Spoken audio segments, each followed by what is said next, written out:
Good morning, everyone. It is Saturday, October 19th, 2024. My name is Sam Shalhoub, and it's time for your Daily Dispatch Special Edition. We have a new guest with us today. Our guest is a former newspaper reporter for 25 years, who has now moved into the public information officer capacity. Let's welcome Ted Czech to the show. Ted, welcome. Thank you, Sam. Great to be here. Great to have you here. Okay, Ted. So, give the audience a little background here. Now, you were a former newspaper reporter for 25 years, Correct. and apparently, through a course of events, I'm sure that you have become somewhat disillusioned with media. So, before we even get to that, give people a little background about you and who you are and what you've done. Absolutely. I grew up in New England, and I originally, when I went to school, when I went to college, I wanted to get into law enforcement. So I got a degree in criminal justice and tried to go that route initially. But then somewhere in my job search, I had a change of heart and decided that was not really the route that I wanted to take. And I always enjoyed writing. I always, creative writing in school. Always excelled at that. And beyond that, my mother was a newspaper reporter. And before that, my grandmother was a newspaper reporter as well, both of them in the Midwest. And so I guess you could kind of say it was in the blood. And so I thought about things and I said, well, I want to do something with writing. I don't want to be a professor because that's going to take me forever to get a PhD because I don't want to teach high school kids. I want to teach college kids. If I were to teach at all. So I said, well, let's try journalism. So I tried one course and loved it and just went from there. And so I worked full time and I pursued my degree part-time at night and kind of just went year round and got my second degree and then started my job search. I worked for a couple newspapers in New England and then got a job in Pennsylvania in 1998.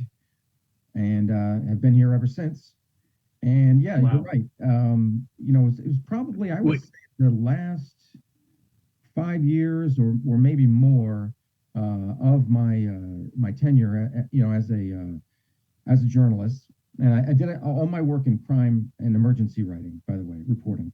But I started to see some changes in the craft of journalism, and I kind of split this, the craft of journalism and the industry of journalism.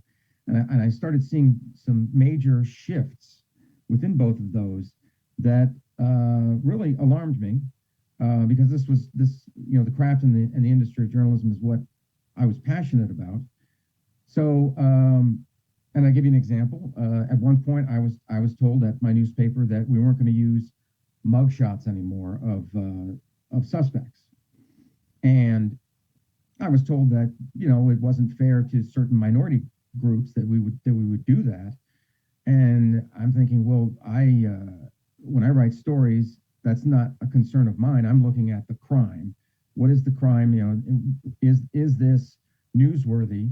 And as it turned out, I mean, there were people of all races that were committing crimes that I was reporting on. So I just it didn't compute with me. But that's just one example. So it's funny. It's funny you say that you were thinking about law enforcement because when I was 16 years old, I had the idea that I wanted to be a police officer. So I went through this rigorous testing situation in a local city here in Los Angeles. And at first I went through, I think it was the sergeants, and it was like 100 of us. And then like 20 of us made it to the captains, and then 10 of us made it to the lieutenants, and then only 3 of us all made it all the way up to the police chief. And we were accepted into the cadet program, but they said, well, we don't have any openings right now, but you guys are the first ones to come in as soon as those openings happen. And so in the next following few months, instead of going into law enforcement at the age of 17, I decided to become a bouncer in a nightclub, underage, outside of the scope of law. And that's the direction my life took at that point. So we have a little bit of synchronicity there. Looks like Yeah. he went into something with a little more integrity than what I did. But Wow. Hey, so we need bouncers too, you know. yeah, Gotta have those. exactly. So we talked a little bit about this delusionment. Tell me what you see the difference between the media reporters and journalists of today versus 25 years ago. Well, the main thing that I said, well, there's many things, but kind of the overarching theme is one of activism. It actually and activism and the disregard of objectivity, which is one of the chapters in my book.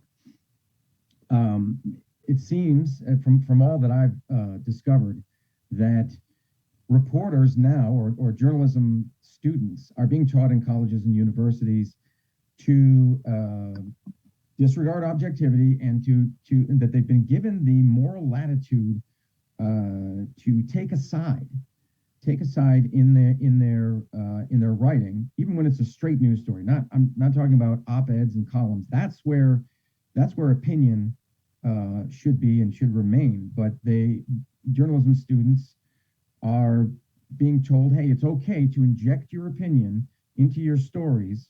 They've been given the moral latitude to do that. And that's not what I would call true journalism. True journalism is objective, being fair, being balanced. Truth-based. Absolutely, 100%. Yeah.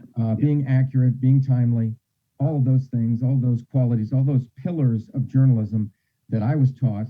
And, it's interesting because Christiane Amanpour, she went to the same place that I did. She went to the University of Rhode Island and got a degree before I did. But she has come out and said that, against objectivity. She calls it both sidesism. Like, that's not really a word, but it's a made up word weaponized against, in my opinion, it's weaponized against exercising true journalism, practicing true journalism, presenting both sides of an issue, or as many sides as there are of an issue. That's what true journalism is. She's against that. And I said, wait a minute. She went to the same school I did. She had probably some of the same professors I did. That's not the way that she was taught. I can just tell you that is not the way she was taught. So somehow, somewhere along the way, she picked this up. And now she's delivering big talks about it. I think the one where I saw it was to Columbia. So that's which academia in general has been obfuscated to the nth degree. And then Columbia is considered one of, if not the top journalism school in the country. Wow. So yeah, they've just hidden the truth, and I agree. Well, would that also have something to do with, Ted? It's my understanding that of all the news corporations in America, that they're all owned by 4 companies, and therefore specific talking points are given out at 4 a.m. And I don't know if you've ever seen any of those montages of local news channels where they're saying the exact same thing all over the country. I mean, verbatim. Would you agree that that is part of the issue? Well, yes. In a word, yes, because that just shrinks the diversity of media outlets, and we want to have a wide swath of media outlets out there for all sorts of different audiences. So when you limit it like that, then everything is narrowed down, and I've seen those videos that you're talking about. And it is kind of shocking that clearly they all got the same piece of paper and said, and we're told, read this verbatim. And so that's just one. That was just one, chain, if you will. But when you look at Disney and ABC or how does it go exactly? It's like ABC owns Disney and ESPN. I think that's how it works. Yeah, and that's just one. That's just one group. I've heard that, and they all have a political agenda that they're trying to acquire. They're trying to advance. It appears as though they do. Yeah, and I've heard George Soros is trying to acquire 200 radio stations in the country. Well, yeah, that is part of it. Now, I have a different perspective on some of that, and I won't get into that on this show, but I believe that has something to do with continuity of government and some other things that are happening behind the scenes. So I'm not as worried about that.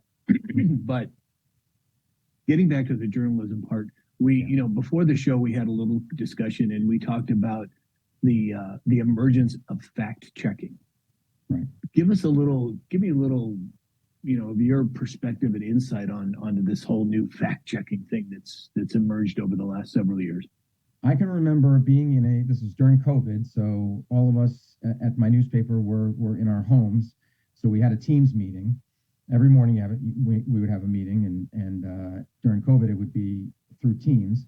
And fact checking was brought up. Not that my newspaper, which was like a small, relatively small regional newspaper, not that we were doing it or had anybody dedicated to it, but the issue was brought up, and I said, I just uncorked, who fact checks the fact checkers? And very good point. There's a take on The Watchmen, the movie The Watchmen, if you've ever seen that, where the phrase "who watches the Watchmen" is that's in the movie, and what it means is you have these superheroes who were tasked with protecting society, but then somehow there was a revelation that, hey, maybe these superheroes are actually human, and they're not all they're cracked up to be, and they're they have flaws just like anybody else. So right. Who watches the Watchmen? So I said, who fact checks the fact checkers? And one of my coworkers said, well, I believe he said that's a real nihilistic attitude to have. Wow. But I meant it, like, who anointed them the ultimate arbiters of what is true and not true? They'll take something and then they'll look at their sources and they'll say, well, based on these sources, this thing over here is incorrect. But what about, let's take a look at the sources that you used to say that is incorrect, and let's look at your biases that you might have. So, which everybody has biases and filters that they look at life through. I get that. But when you've lost the moral high ground, I think that's where part of the challenge comes in journalism anyway. And as a reporter, at least what I was taught was that you, to the absolute best of your ability, you take off your opinion hat and you put on your professional journalism hat, and you just collect all of the information that you possibly can, and you lay it out there for your readership, your viewership, and you say, look, this is everything that I know at this point in time. And then, they can kind of use that as a jumping off point to conduct further research or investigation on their own if they'd like. They can sure. Use their critical thinking. And that's, I think, what one of the issues is that, professors and editors, news editors, don't think that the American public can use their critical thinking. They want to tell the American public how and what to think.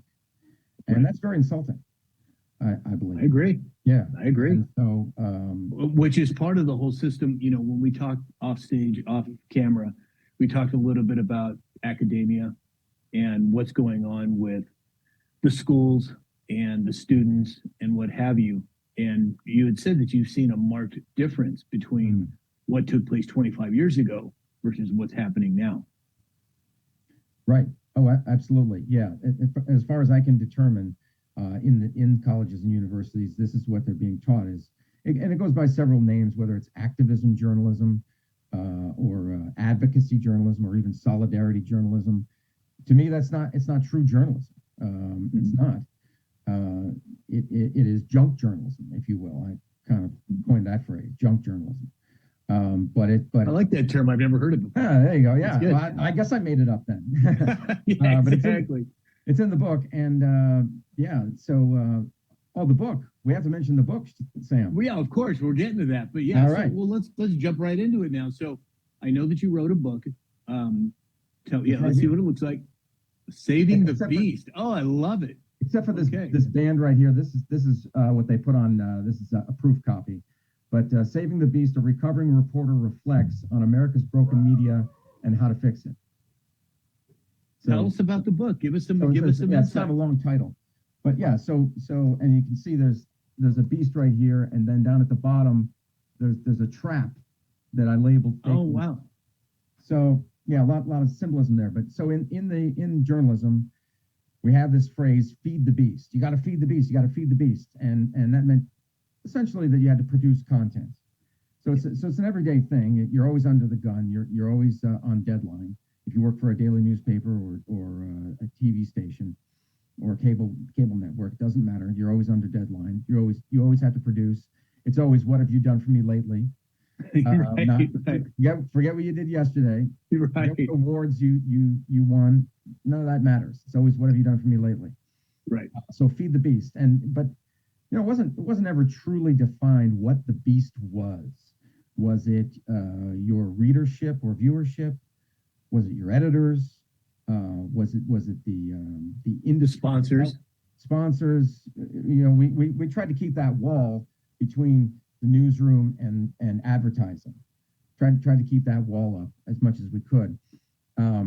So what exactly was the beast? And for my purposes for this book, I said, well, to me, the beast is the craft of journalism, and it's the industry of journalism.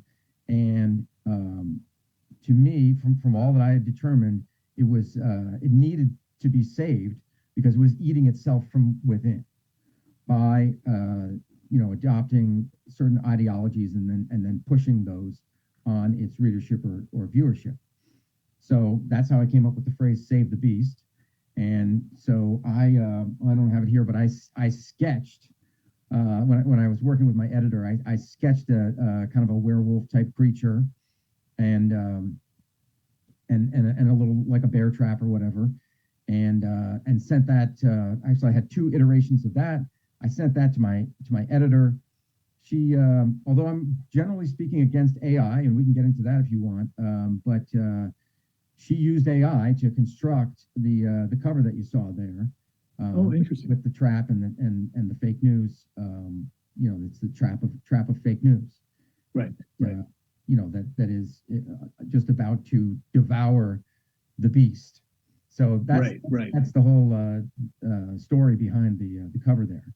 And so what are give us a little bit of hint, without giving away too much, give us some of the hints of the content of the book.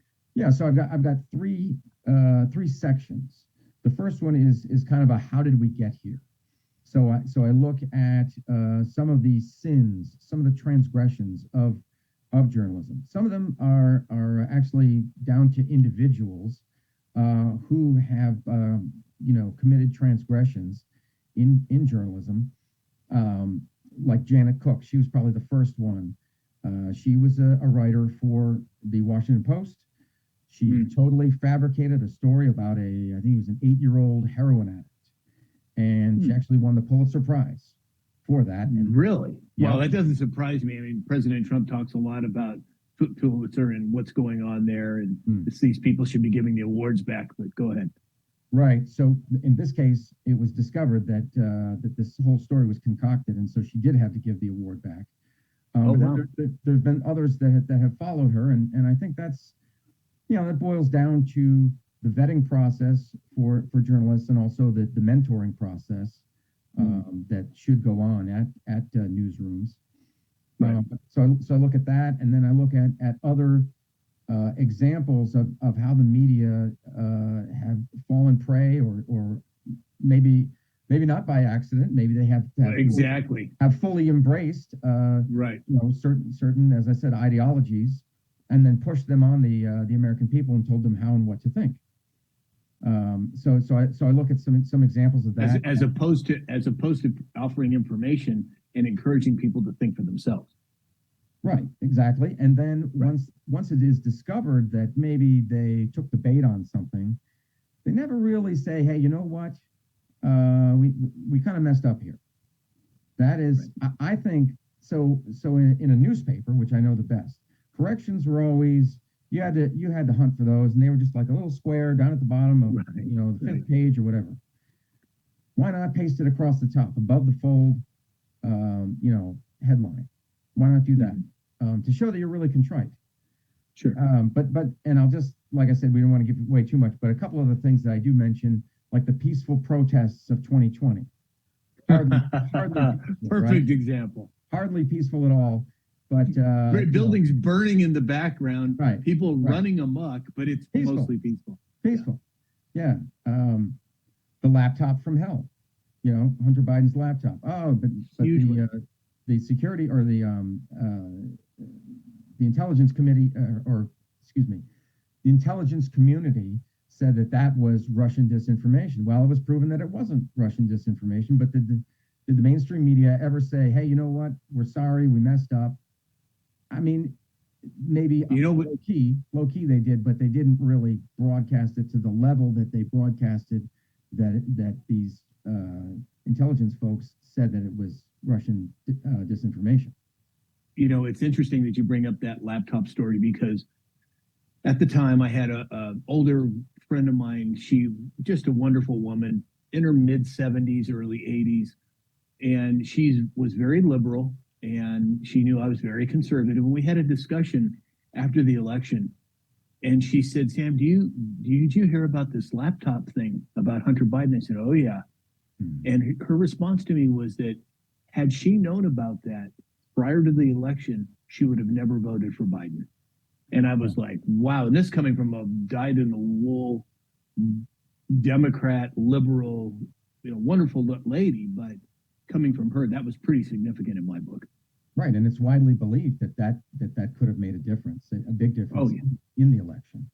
So that's I don't think that the results that we saw are anywhere near accurate, but that's coming down the line. I hope we'll see. Right, the whole hockey stick thing. Yeah. But yeah, I talk about some other ones like Ray Epps, the Steele dossier, so things like that. And then the second section of the book is the fallout from those transgressions. What has happened? What are the manifestations of these transgressions? And I look at things like the mass layoffs that the media has felt that they had to do. Their viewership is down by 60-70%. Right. It ends up becoming this vicious cycle. You lose viewership, readership, so you have to lay people off. You lay people off, the product suffers. The product suffers, you lose viewership and readership, and it just keeps going around and around and around. Right. Keeps perpetuating. Which actually, given the state of current media, is probably a good thing for the old guard. Good thing in what way, Sam? I'm sorry. Well, in terms of not having the truth coming out, we need honest journalism, and we haven't gotten that in mainstream in a long time. And now with the advent of citizen journalism, like we're doing, I mean, my gosh, it's a whole new world. It's a new media.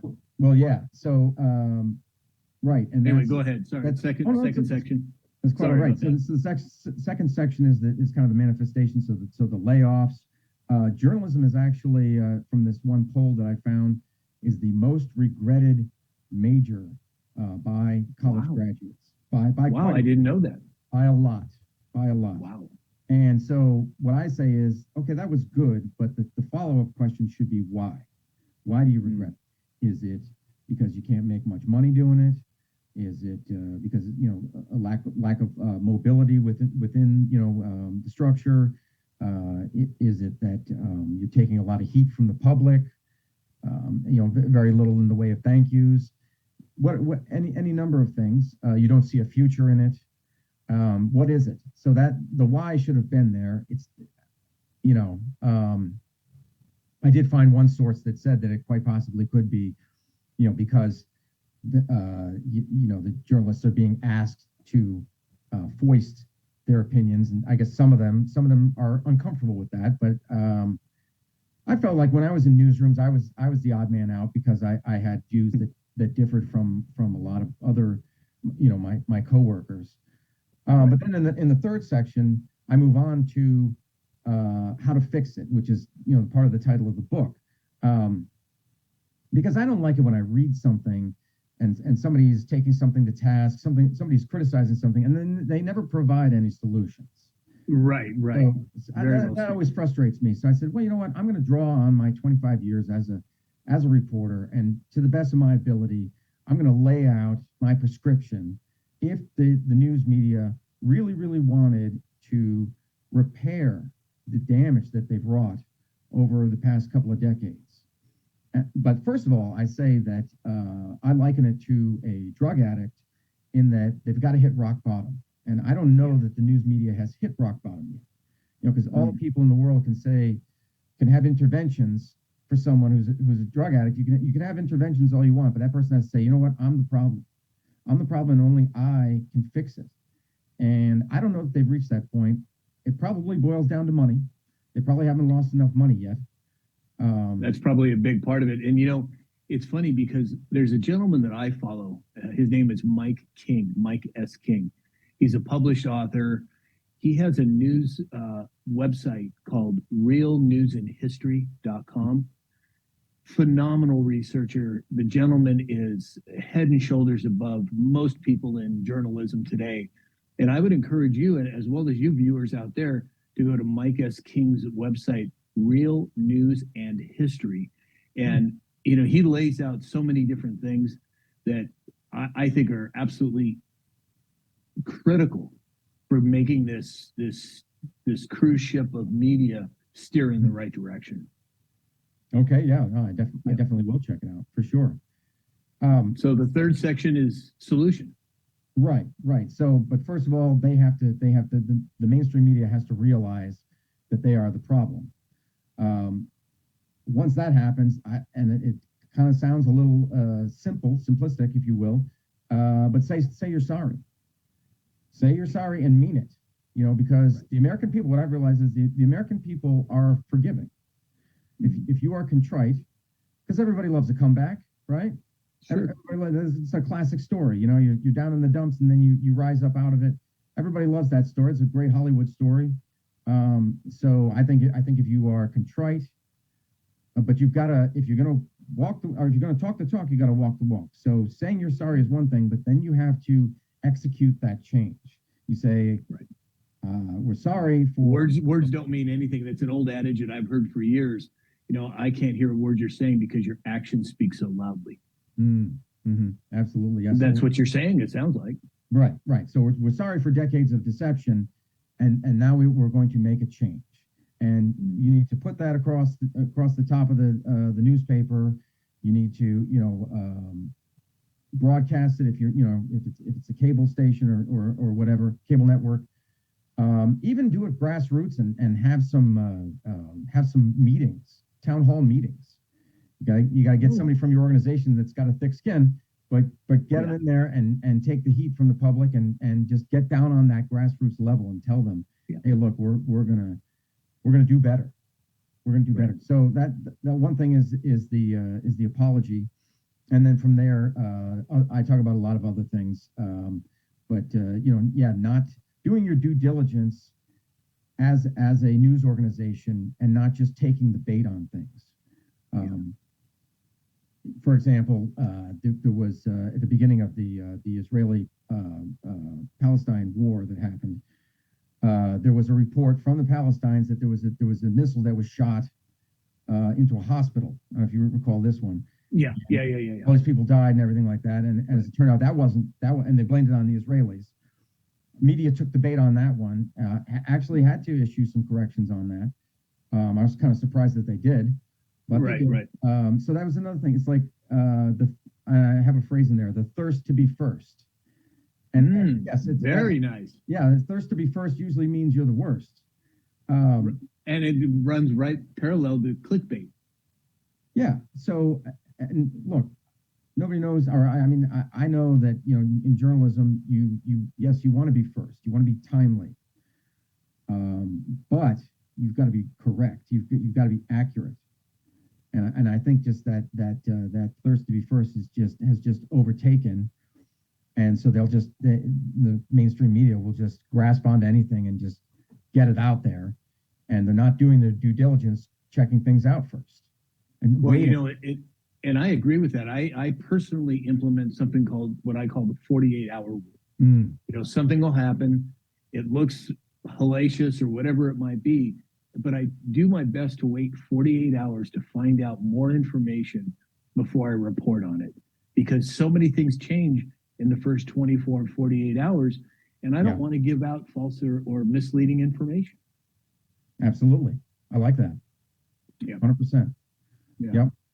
Yeah. Wow. So, Well, it sounds like you got one heck of a book there, oh, Ted. thank you, Sam. I'm Thank looking forward to reading it, man.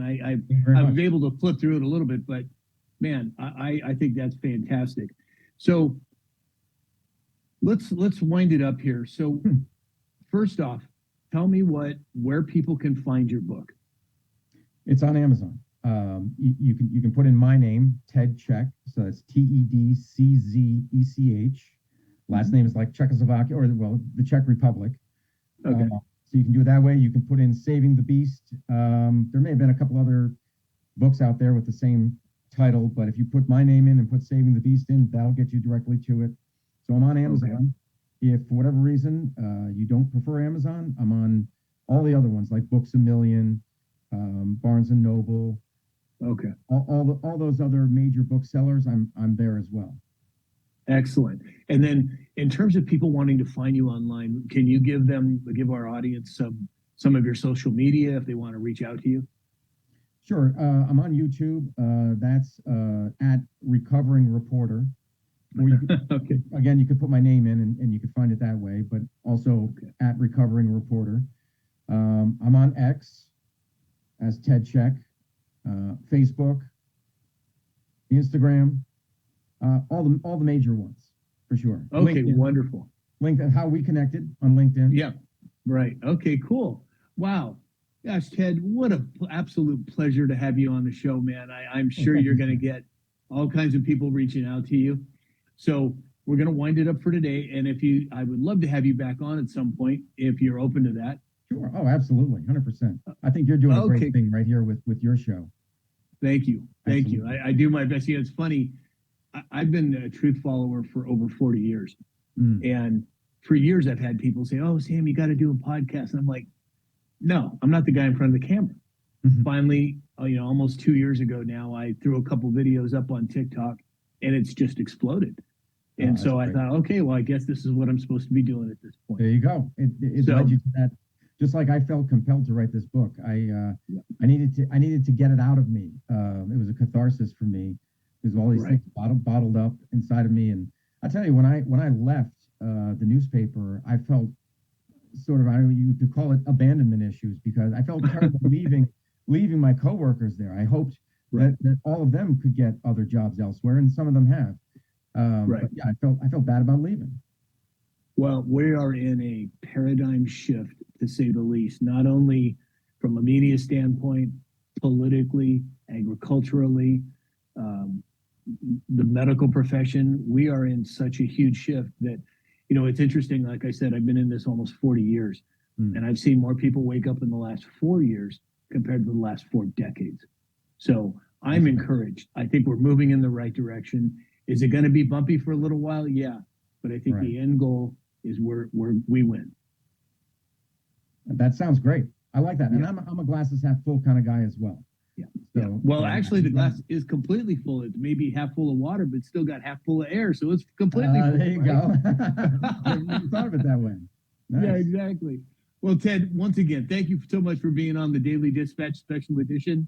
And we will talk again soon. Thank you very much, Sam. It's great to be here. Thank you.